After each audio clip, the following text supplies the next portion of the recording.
Je n'aurais jamais imaginé que la vie me mènerait ici, assise dans mon salon, le cœur battant pour quelqu'un que je n'aurais jamais pensé remarquer de cette façon. Tout a commencé si simplement.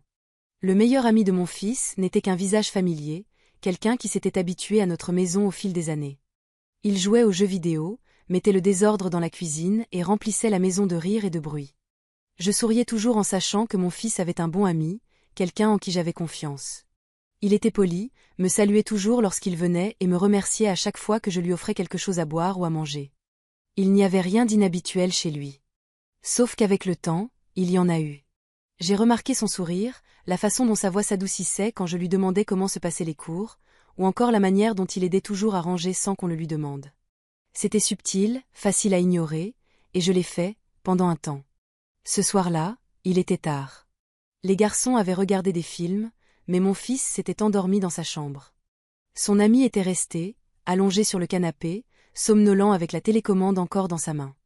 La lueur douce de la télévision éclairait son visage, et je suis restée là, un instant de trop, à l'observer. Il n'y avait rien de mal à cela, rien d'inapproprié, juste une curiosité silencieuse, un moment de prise de conscience. Le garçon qui courait autrefois dans ma maison n'en était plus un. J'ai pris une couverture dans le placard du couloir et je l'ai délicatement déposée sur lui, veillant à ne pas le réveiller. Mes doigts ont effleuré son bras par accident et, l'espace d'une seconde, je me suis figée. Sa peau était chaude, sa respiration douce et régulière, et mon cœur a eu un sursaut qui m'a troublée. J'ai rapidement retiré ma main, me réprimandant en silence. C'était l'ami de mon fils. Je n'étais pas censée ressentir quoi que ce soit.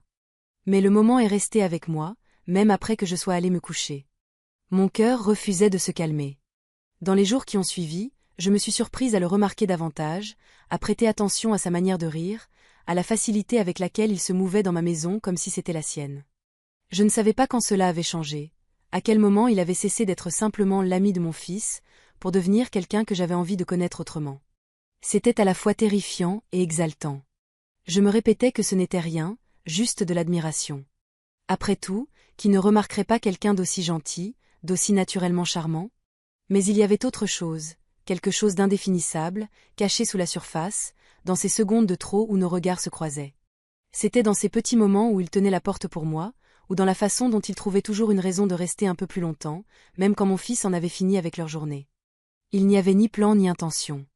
Juste un courant silencieux que ni lui ni moi ne pouvions nommer. Je ne savais pas ce que cela signifiait ni où cela nous mènerait. Tout ce que je savais, c'est que c'était là. Que cela avait commencé. Et que le plus effrayant, c'était de ne pas vouloir que cela s'arrête. Les jours sont devenus des semaines, et ce qui aurait dû être des moments ordinaires s'est chargé d'un poids que je ne pouvais expliquer. Chaque visite semblait différente, électrisée par quelque chose que nous ne disions pas, mais que nous ressentions tous les deux. Il y avait une tension flottante, enveloppée dans la douceur de regards volés et de conversations qui duraient plus longtemps qu'elles ne l'auraient dû. Ce n'était jamais dramatique, jamais évident. Juste des gestes imperceptibles. Sa chaise un peu plus proche à la table du dîner, sa main qui effleurait la mienne lorsqu'on attrapait un objet en même temps. Des choses insignifiantes, mais qui me hantaient longtemps après son départ. Je me surprenais à regarder mon téléphone, espérant un message, une excuse pour entendre parler de lui, même si je savais qu'il n'y en aurait pas. Un soir, mon fils est parti passer la nuit chez ses cousins, laissant la maison inhabituellement silencieuse. Son ami est passé, sans savoir que mon fils n'était pas là. Je pensais qu'il partirait en l'apprenant, mais il est resté.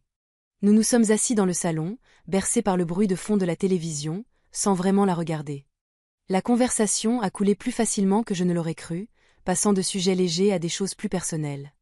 Il m'a posé des questions que personne ne m'avait posées depuis longtemps.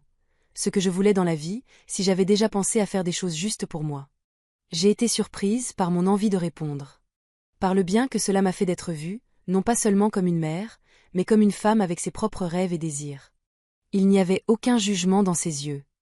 Juste une curiosité sincère et quelque chose d'autre, quelque chose de plus tendre.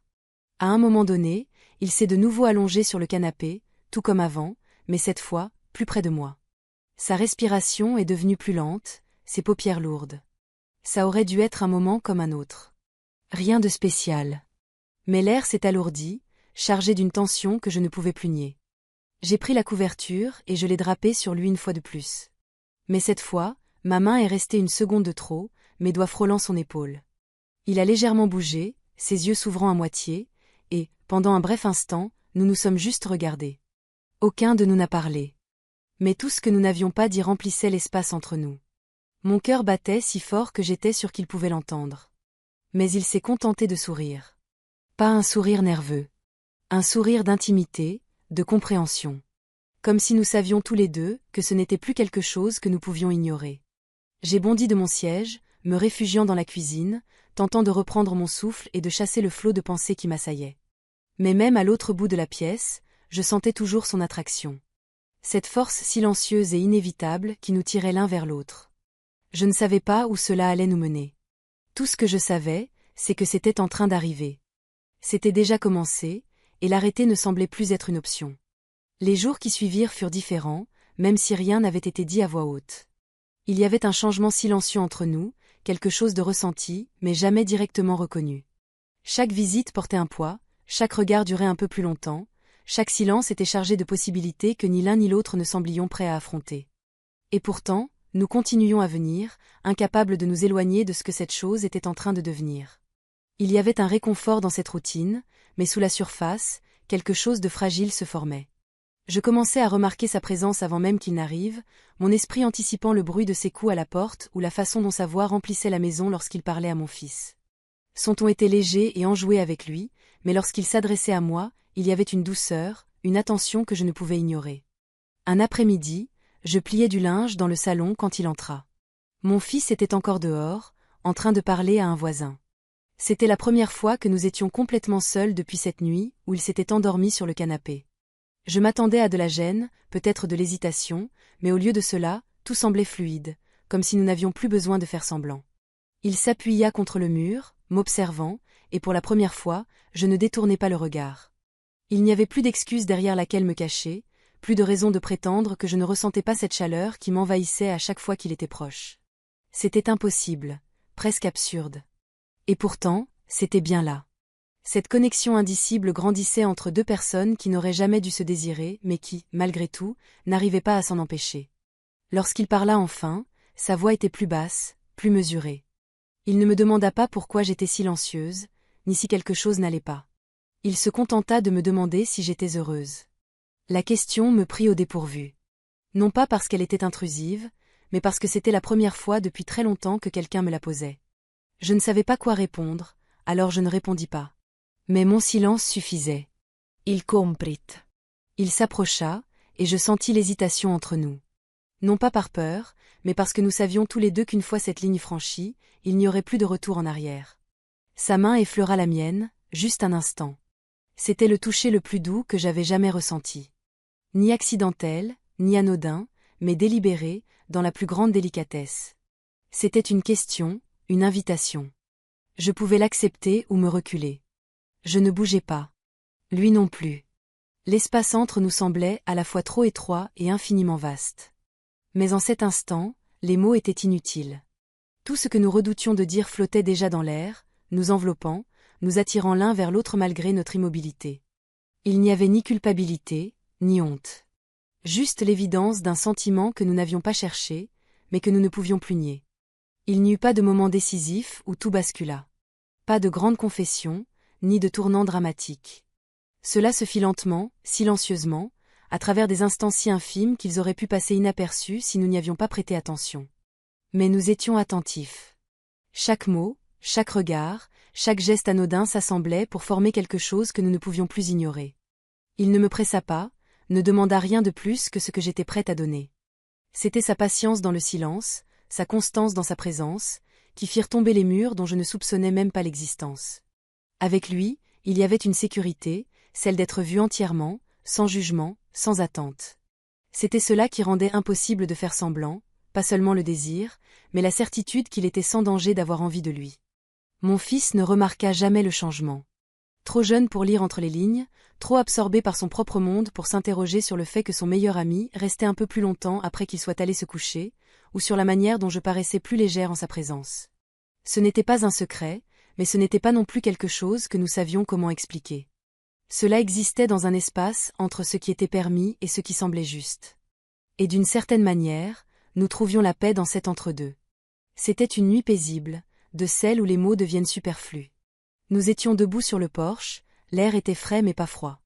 Le silence entre nous était plein, mais pas pesant. Il se tenait assez près pour que son bras effleure le mien, et cette fois, aucun de nous ne s'éloigna. La ligne autour de laquelle nous dansions depuis si longtemps n'avait plus d'importance. Tous mes doutes, toutes mes craintes s'évanouirent au moment où je me laissai aller contre lui. Sa main trouva la mienne, non pas par accident, ni pour tester des limites, mais parce qu'il n'y avait plus de raison d'hésiter. Ses doigts se refermèrent autour des miens, comme s'ils y avaient toujours appartenu. Là où j'étais, mon cœur, pour la première fois depuis plus longtemps que je ne pouvais m'en souvenir, se sentait apaisé. Il ne battait pas sous l'effet de la nervosité ou de l'incertitude, mais de façon stable, avec la tranquille certitude que j'étais exactement là où je devais être. Il n'y avait pas de baiser passionné, pas de déclaration enflammée, juste la proximité silencieuse de deux âmes qui avaient trouvé quelque chose qu'aucune d'elles n'attendait, mais dont elles avaient toutes de besoin. Ce n'était ni parfait ni facile, mais c'était réel. Et dans un monde rempli de connexions éphémères et d'affections passagères, quelque chose de réel valait la peine d'être préservé. Je ne savais pas à quoi ressemblerait l'avenir ni comment nous pourrions l'expliquer aux autres. Tout ce que je savais, c'est que, pour la première fois depuis très longtemps, je me sentais vivante. Non pas en tant que mère, non pas en tant que responsabilité pour quelqu'un d'autre, mais en tant que moi-même, une femme capable d'aimer et digne d'être aimée en retour. Et parfois, l'amour n'arrive pas de la façon dont on l'attend. Parfois, il vous trouve dans le silence, dans les endroits les plus inattendus, et dans le cœur de personnes que vous n'aviez jamais envisagées.